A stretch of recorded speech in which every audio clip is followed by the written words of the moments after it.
मराठा आरक्षणामुळे ओबीसींच्या आरक्षणावर गदा ही भावना लोकांमध्ये असं पंकजा मुंडे म्हणालेत। भावना व्यक्त करण्याची तीव्रता कमी झाली असं पंकजा मुंडे म्हणालेत। पण संविधानावर माझा विश्वास आहे, संविधानाच्या चौकटीत न्याय दिला पाहिजे अशी भावना पंकजा मुंडे यांनी व्यक्त केलेली आहे।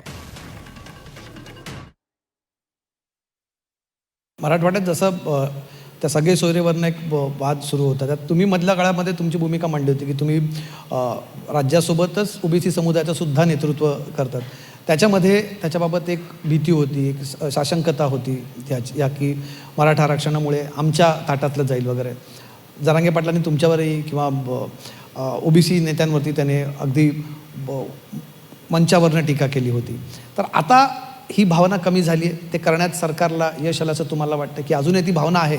मला राजकीय नेते किंवा मंत्री म्हणून अपेक्षित नाही, ओबीसी समाजाचं नेतृत्व करताय, या कोणती भावना मला नाही कळत। आपल्या ताटातनं काहीतरी जातं, आमच्यावरती गदा येऊ शकते, आमच्या आरक्षणावरती आमच्या ताटातनं काहीतरी जातं, ही भावना कमी झाली आहे? ती भावना असणार आहे लोकांमध्ये, ती भावना कशी कमी होईल? कदाचित त्याची व्यक्त करण्याची तीव्रता कमी झाली असेल किंवा वेट अँड वॉच करत असतील लोक। भावना ही नेहमीच राहणार आहे, कारण ऑलरेडी त्यांचं नावच आहे backward, they are other backward, they already deprived. त्यामुळे त्यांच्या मनात ती भावना राहील, पण ते अकॉमोडेटिंग पण आहेत, त्यांनी खूप संघर्ष पाहिलेला आहे, त्यामुळे त्यांची मला वाटतं अकॉमोडेटिंग असण्याची क्षमता जास्त असेल। त्यामुळे जर आपल्यासारखं आणखी कोणी दुर्दैवी होत असेल तर त्याला त्याच्या ठिकाणी योग्य न्याय मिळावा अशी भूमिका असण्यामागे मला वाटतं तर काही हरकत नाही।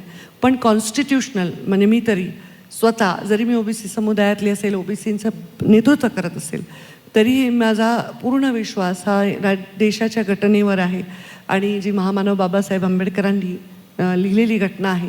आणि त्यामुळे कॉन्स्टिट्यूशन्सच्या चौकटीत जो न्याय ज्या व्यक्तीला ज्या वर्गाला मिळेल तो मिळाला पाहिजे अशा भूमिकेत मी आहे, मग भलेही मी कुठल्याही समुदायाचं प्रतिनिधित्व करत असेल।